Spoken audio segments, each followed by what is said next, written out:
I think that's a lot of short-term noise. I think Trump will come out winning, as he proved with Mexico. I think the Trump playbook is simple: talk harsh, then back off, cut a deal. I think we'll see a deal with China this year before the midterms. Before the midterms, even though the Chinese have said specifically no talks until after the midterms. Well, if you look at Alibaba stock, down significantly since the early part of the year, Tencent down significantly, the Chinese web infrastructure down significantly. I think they're putting significant pressure on some of Chinese biggest equities, and I think they're going to break them before the end of the year. So the stock market will outweigh President Xi's push for China 2025, which has been basically the cornerstone of the Communist Party's promise to the Chinese people. I think they need American dollars to do that. And when we see some of the biggest stocks in the world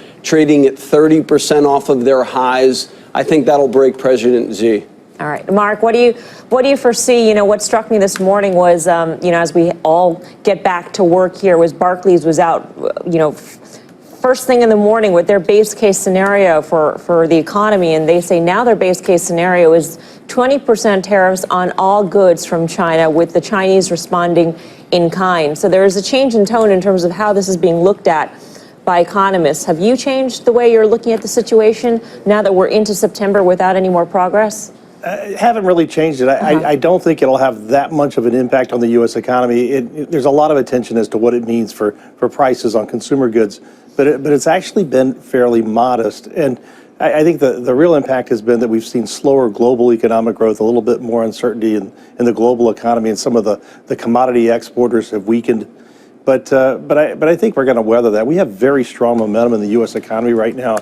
And the consumer is in so much better shape than we thought they were.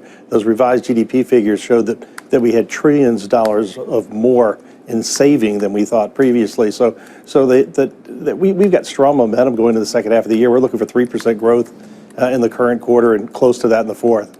Mark, Josh was clearly outlining just there how some Chinese stocks are feeling the pain of this trade war. What about the Chinese economy overall? Is it feeling a similar amount of pain or fairly resilient? It's feeling a lesser amount of pain, but it's feeling some pain. I mean, the Chinese economy has slowed. There's no doubt about that. I don't know that it's going to push them to do something sooner than the midterm election, because I think that they feel that they would likely have a little bit of a stronger hand afterward rather than before it. So I doubt that it gets pulled up, but anything's possible. I mean, it is at the end of the day, and I hate to say that, but there really is not.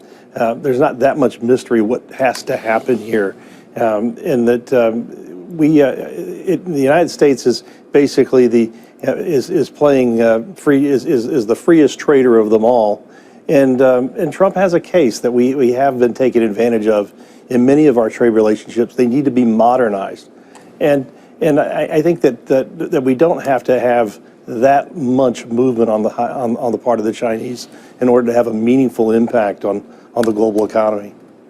Josh, you sound pretty bullish in terms of how you think trade will resolve itself. So are you recommending that people buy at record highs? I do see technically we're due for a little pullback from about now into Columbus Day. But I think mid-October will be a great just before the elections, you want to reload. You want to lock and reload. I think we'll see a massive Trump bump towards the end of the year.